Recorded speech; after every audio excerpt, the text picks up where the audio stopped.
There's no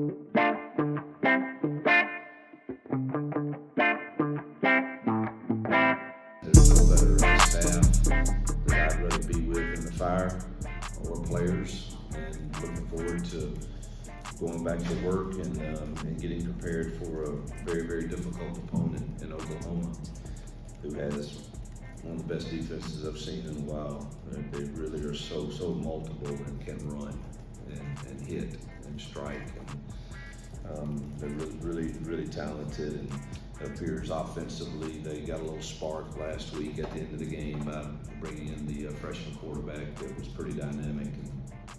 You at this point, what would you say is your offensive identity? What you, in a general sense, what you're trying to accomplish?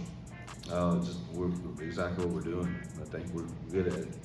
Other than 10 turnovers in 2 games, I think there's open receivers. I think we're running the ball effectively. I'm not sure why we would want to change any of that other than. What's the mindset? You're one of the leaders of this team. What's the mindset for you guys right now heading into Saturday?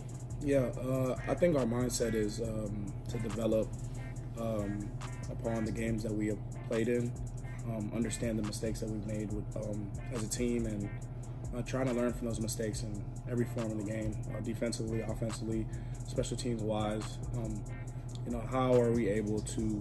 We need to put ourselves in position to win games, and I think that's ultimately the biggest thing that me and the leaders are trying to convey to people. We're in these games, and we continue to beat ourselves. And what have you seen from Oklahoma's defense that makes it so difficult? I never played Oklahoma, so I don't know if it's difficult. But have you seen any film? Yeah, they play with high motives. Like they got a few guys back there with experience, and then the whole defense in general. They definitely play with a lot of energy, punch the ball out. So we got to come just with our fundamentals, play physical, and just execute. It's been good. Yards per play has been good. Do you think you guys, if you cut down turnovers, are close to being a good offense? If we cut down turnovers, can we? I feel like, every good offense don't turn the ball over. So we know that we can drive the ball. We got good backs. We got good receivers. Quarterbacks make the plays, and then it's just little stuff that may lead to a turnover here and there, but it's just been happening too consistently. So once we cut those off, we can be a top offense in the country, which we've been saying since the summer. What have you seen on film from Michael Hawkins from Oklahoma quarterback, and what kind of challenges does he and that offense bring? I feel like he wants to tuck the ball. He's a pretty good quarter. He has a good arm. He can throw it. I'm very familiar with this offense and what they like to do. So, as a defense, if we can disguise looks and give him some hard time reading the defense, it'd be an exciting night. Welcome on in, everybody, here to Jordan-Hare Stadium, AuburnUndercover.com. My name is Nathan King, joined here by Jason Caldwell. We have finally made it to the last of Auburn's 5 straight home games to begin the season here toward the end of September. Auburn's first ranked matchup of the season. They face number 21 Oklahoma here today at Pat Dye Field. Jason, as we learned yesterday, it'll be Peyton Thorne at quarterback for Auburn. It was a true competition between him and Hank Brown in practice this week. Not a huge surprise. Wanted to get your thoughts there on him. Hank Hugh Freeze talked about it a little bit this morning on SEC Nation. Makes sense for a guy going against a defense that is pretty talented in Oklahoma. Yeah, they're going to show you a bunch of different looks. They'll do a lot of different things, and it's going to be a grind. And so I think Peyton Thorne's ability to run the football is a big deal today too, especially coming in this morning. We got some breeze here. This is going to be a blustery day with the remnants of the hurricane still around, and so it could impact the passing even more today. Obviously for Oklahoma, a bunch of wide receivers out, true freshman quarterback. I would expect them to try to shorten the game, run the football, and try to do some of those things. For Auburn, you got to execute no matter what you do today. That's Peyton Thorne, Hank Brown, Nathan King, whoever it is at quarterback, can't turn the ball over. I might have more than my fair share of interceptions. No, just fall down and punt. If I were to step back there, punt on first down. Yeah, Jason, look, you and I have talked about it this week. I think this is a really interesting two-sided coin for Auburn in this game. On the one hand, you want to play a ranked team in front of this is going to be a great crowd. This is going to be one of your better crowds of the year. People are looking forward to this game. You want to ride that momentum and play loose, but you've been having these turnovers that can cause some teams to go out there and play tight, dropping back every single time, saying definitely don't want to throw an interception. Everybody in this building wearing orange and blue today papers. Yes. For Auburn, I think this is a big game for the coaching staff mentally for this team. Hey, just go out there, play loose and confident. They can't afford to be tight in this game. Yeah, I think that's why another reason why Peyton Thorne, you have to have that side of it. Yeah, he's been through it. You have to go, hey, it's almost like being a cornerback. You have to have no memory at all. You just got to keep playing. And now you want to protect the football, but you can't be timid. You can't play timid and win today. And so for Auburn, you have to continue to do what you do, but you just have to execute at a high level. And so I think Peyton Thorne's the guy that gives them the best opportunity. But hey, if we see another quarter and a half where things aren't going well, I wouldn't be shocked to see him go, hey, okay, let's see if we can get a spark. Yep. Could see Hank Brown in this game.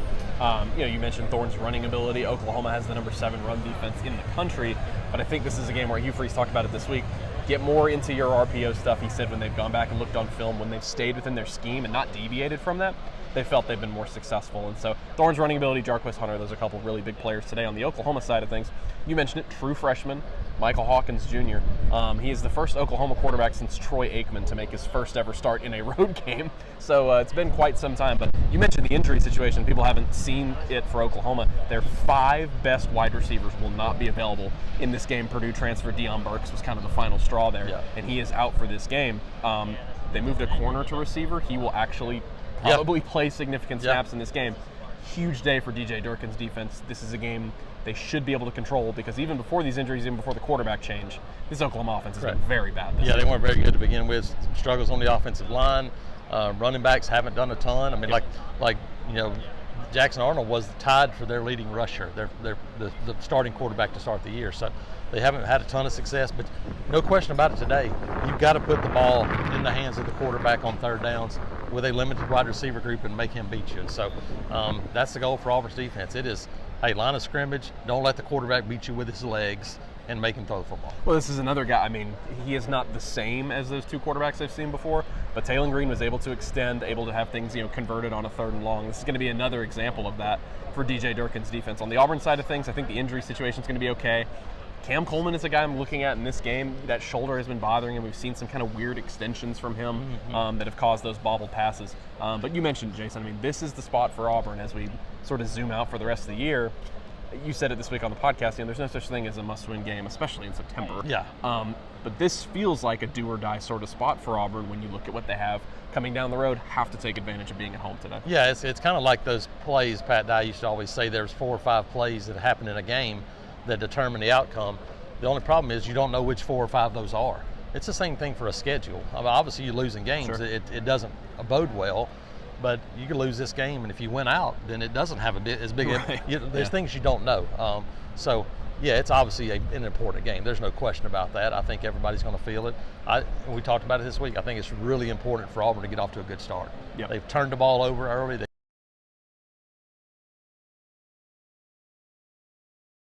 been down, and let this crowd kind of feel life for the first time in a while would be really important today. Yeah, I completely agree. Big game for the script. And the fans have been great the past few games, but they've been kind of subdued like a quarter and a half into the game. If I'm not mistaken, both Cal and Arkansas went up 7-0 in the first quarter in those games. So should be a good one in terms of going out there and executing and having a good performance. Also need to make a big impression on a huge group of recruits here today. We'll bring in our recruiting reporter, Christian Clemente, to talk a little bit more about that. Yeah, Jason, another relatively big recruiting weekend. Alabama, Georgia take some things away, as does the Hurricane. A guy like Sam Turner was going to officially visit this weekend. Hurricane pushes his high school game from Friday to Saturday, so he's going to have to move that back. Changes some of the things for the guys in Georgia, but we have to start with Deuce Knight, who we've already talked about. Yeah. 3 different games this year, back for his 4th game, his official visit. We've labeled it, and I still stand by it, kind of a make-or-break weekend. Yeah, I agree. I think it's, if you're Auburn, if you're Notre Dame, you got to know something so you can move forward. So I think in the next 48 hours or so, I think we'll know something on Deuce Knight, and we'll see what happens. We still felt good about Auburn, and him continuing to come back is a big deal. Today would be a good day to go out and make some plays against a really good team and go, hey, here's what we've been telling you. I don't know that that's a make or break thing for a guy like Deuce Knight, but it wouldn't hurt for sure.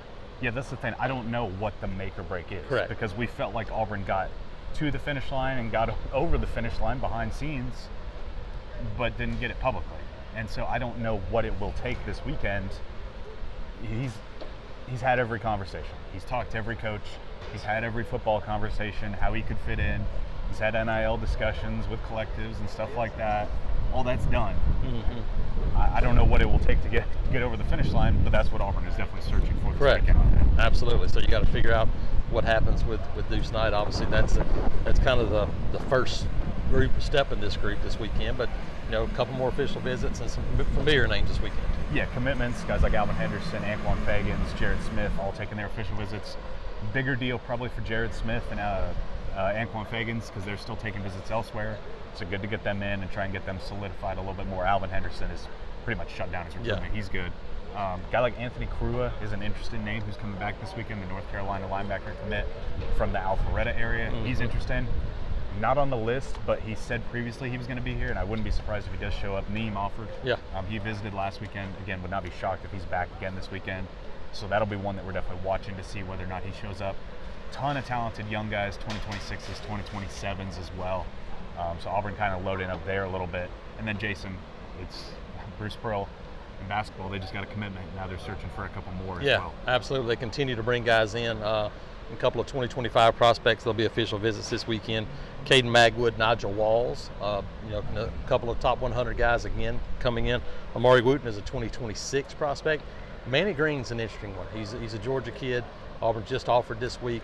This is a 4-star physical guy from the Atlanta area that is coming unofficially, but Auburn has opened the door and they're there. So there's 3 official visits and an unofficial visit for Bruce Pearl in the basketball group this weekend. So adds to what should be a really important day today. Yes, absolutely.